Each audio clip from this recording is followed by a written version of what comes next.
Bonjour, nous allons conclure le Tanya d'aujourd'hui, le 17 Nissan 5781. Donc nous commençons, comme nous avons dit hier, le chapitre 41, qui est un chapitre très important.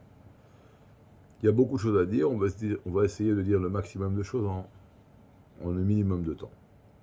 Jusqu'à maintenant, on sait très bien que l'amour de Dieu est la source des mitzvot positives, et la crainte de Dieu est la source des mitzvot négatives. C'est comme j'aime Dieu, je fais ce qu'il veut, et comme je crains Dieu, je ne fais pas ce que Dieu ne veut pas que je fasse.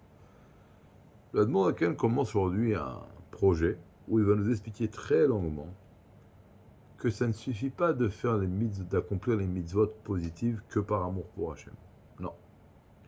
Il veut que les mitzvot positives, on les accomplit également par crainte. En deux mots, je ne mets pas seulement les tefilines parce que j'aime Dieu et je veux m'attacher à lui, je mets les tefilines parce que si je ne les mets pas, je vais renier Dieu. Je vais aller contre Dieu. Et par crainte pour Hachem, je ne vais pas le faire. Je ne vais pas seulement allumer les bougies de Shabbat ou donner la tzedaka parce que j'aime Dieu et je veux m'attacher à lui, mais parce que je crains Dieu et je sais que si je ne fais pas tel ou tel mitzvah, je vais renier Dieu et je ne veux pas par crainte renier la divinité.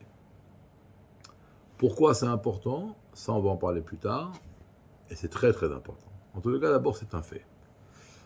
Maintenant, l'Admour Akan, il dit, pour arriver à cette crainte, il faut méditer.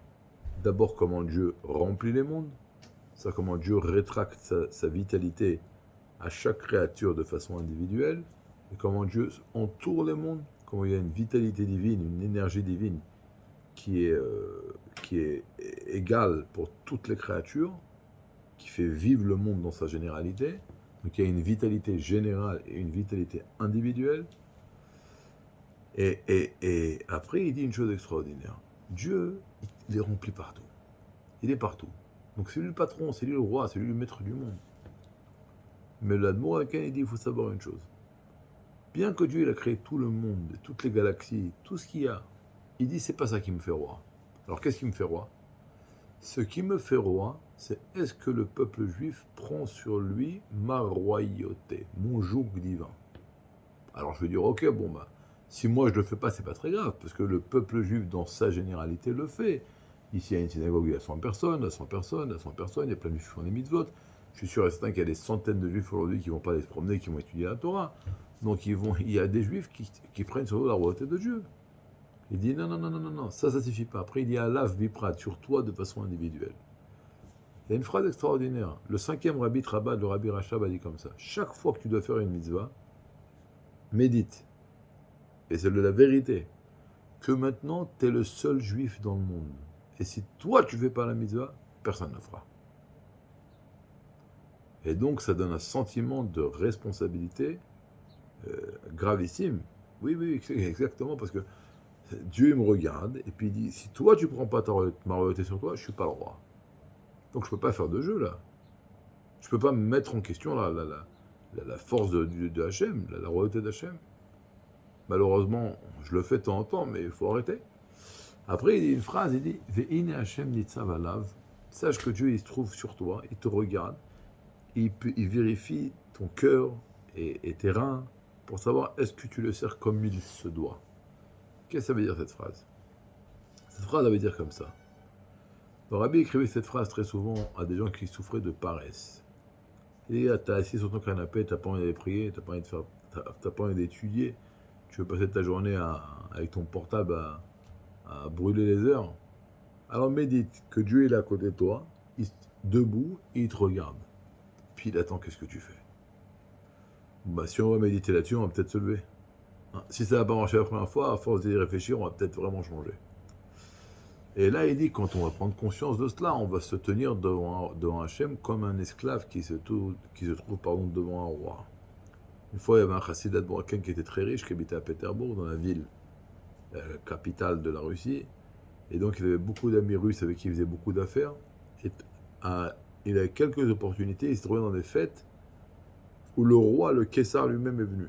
Bon, il se levait par respect, bien sûr, mais c'était un chassid, donc pour lui, le Torah, le Hachem, le Rabbi, il ne tenait pas tellement compte de la personnalité du roi. Il se levait parce qu'il fallait le faire, tout simplement, formellement.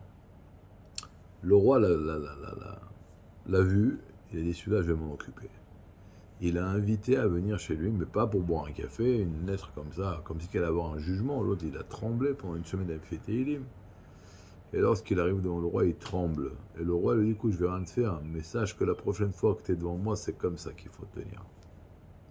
Après, l'Admour Zaken continue aujourd'hui, il dit que cette méditation-là, il faut y méditer jusqu'à que ça va avoir une influence sur nos sentiments et après sur notre pensée, parole, action. Et il dit, ce serait bien d'y méditer, par exemple, avant de mettre le talit et les tefilin. Alors pourquoi talit ou tefilin? Parce que c'est une mise-là qu'on fait au début de la journée. Et lorsqu'on va méditer sur ce qu'on a dit, comment Dieu remplit les mondes, entoure les mondes, il se trouve à côté de moi, et ma royauté dépend de moi. Veina Hashem Nitzav alav.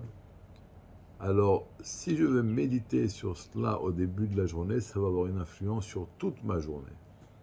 Comme le Admour Emtsaï, le deuxième Rabbi Rabat, disait que toute la journée d'un juif dépend de la première pensée qu'il a quand il ouvre les yeux. Et il dit que c'est pour ça que dès qu'on ouvre les yeux, on doit penser à Kadosh Baruch Hu, que c'est lui le roi, c'est lui le patron, et donc il faut être annulé à lui. Voilà, on a ce point avec lequel on va vivre aujourd'hui. Demain ou après-demain, quand on arrivera, l'Admoraken va être bien développé.